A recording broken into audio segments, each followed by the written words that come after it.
কবিতা কেনেকৈ লিখেনো বাৰু গান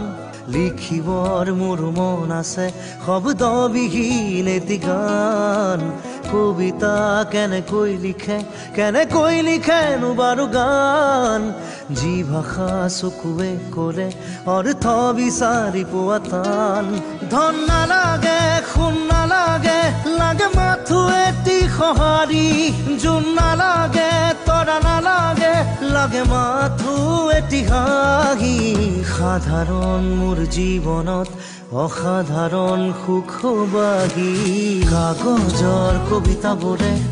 কিদৰেনো মন পঢ়ে কিদৰে আখৰে মন ভৰে কাগজৰ কবিতাবোৰে কিদৰেনো মন পঢ়ে কিদৰে আখৰে মন ভৰে